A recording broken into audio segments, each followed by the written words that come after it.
Defensiveness is easy. When faced with a situation where people aren't seeing your side of things or maybe don't like how you've done something, it's very easy to go ahead and defend yourself. At least it is for me, because that is what I've practiced my whole life. What's not easy is getting to the bottom of your defensiveness, exiting defensive mode, and entering a soft and hot and unbothered era. This topic today is connected to a lot of other videos that I've done, including the case for making mistakes, daring to be average, coping with criticism, not taking things so personally. I will link all of those in the description box below, and I encourage you to subscribe if you're not currently subscribed. Let's talk about what is defensiveness, where does it come from, and where does it go? Just kidding. And how do we use it? At its root, defensiveness, or to defend, is a survival tactic. Very primal. It's something that we do in order to stay alive. We do still use defensiveness in this way on a daily basis, like for example, defensive driving or looking both ways before we cross the street. But for the purposes of this video, I'm talking about defensiveness as being the effort to deflect and explain away any behavior or things that are being criticized. And I'm getting that definition from Very Well Mind. For me, I see this come up most prominently in a professional setting. So in response to feedback or criticism, I feel like I automatically jump to over-explaining or explaining, justifying something, making excuses for why it was done that way, even if I don't know that it's an excuse, is what I'm saying, or even going ahead and blaming it on another source. So for example, I'll say, oh, actually so-and-so told me to do it that way. That's actually blaming, and that's actually just part of defensiveness. Part of it is also not wanting others to see us in a certain way. So seeing us as unintelligent or incompetent or unaware, not good at our jobs. I think that's where the insecurity and the fear is coming from. And that's why we defend the action, is so they don't think those things about us that we're insecure about. And much like why the emotion anger exists, defensiveness also exists as a natural instinct to tell us when something that we care about is being threatened, whether that thing is big or small. It's not a You Seem Normal video without a caveat, so here's my caveat for this video. Defensiveness is neither good nor bad. It has its purposes. There are absolutely times when it is imperative that you are defensive about things, whether that's psychological safety or physical safety or etc. This video is for people who find ourselves using defensiveness completely outside of a survival instinct, a lot of times without knowing it, for reasons that are actually quite silly when you get to the bottom of it, and can actually impact relationships in our daily lives. Let's start by getting to the bottom of defensiveness.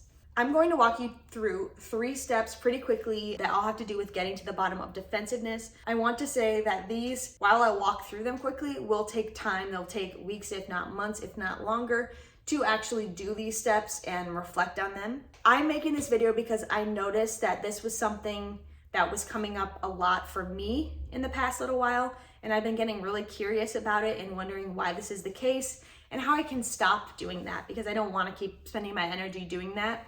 So I'm getting curious about it, and I'm hoping we can do the work together. So the first 2 out of the 3 steps are about noticing when that defensiveness is coming up, and then also getting to the bottom of why it's coming up. And then the 3rd step is creating strategies to reduce the amount of times it's coming up, and then to think of what to do when it does come up, which it still will. Step 1 is to find the pattern. What are you most defensive about? What setting is it in? Is it in professional work setting? Is it in school?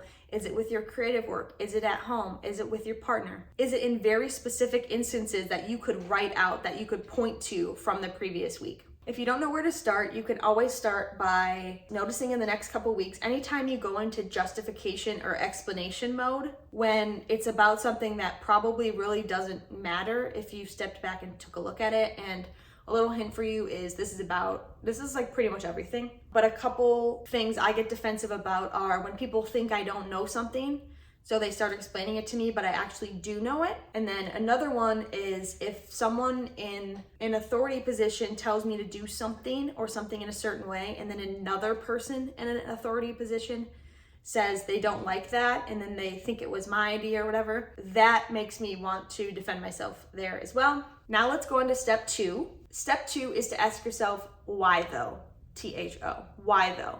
This is your archaeological dig. This is your dusting off the fossils and the dinosaur bones once you've removed them from deep in the earth. You are going to ask yourself, what is my tie to this?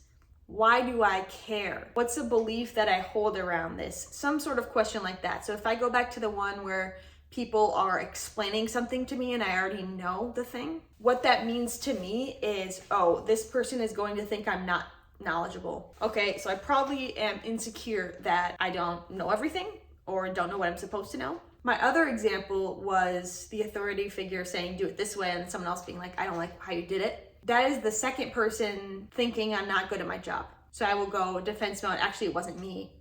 Like, don't worry, don't tie me to this. The third question is to ask yourself, so what if they think I'm blank?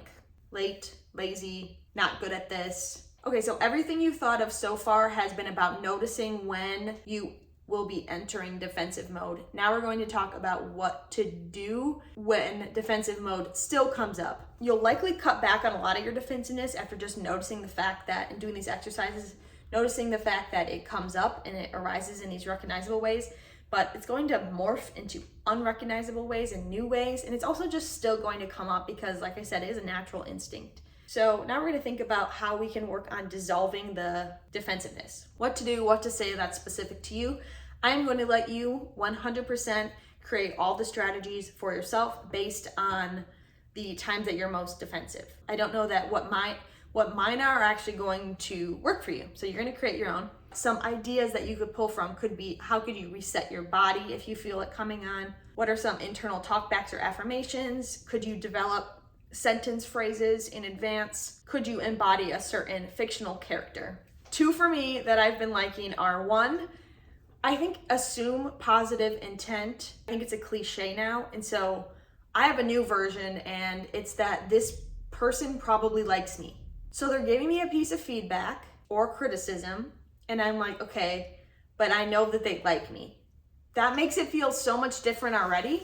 And like it doesn't need defending as much. I don't know. I actually think it's a really funny one too, because if you know that you can probably guess or know that this person actually doesn't like you, like it's kind of funny to laugh about. The second thing is doing my very best to resist over-explanation when I go into over-explanation mode. Most times it is Hakuna Matata. It is no worries. It is no worries at all.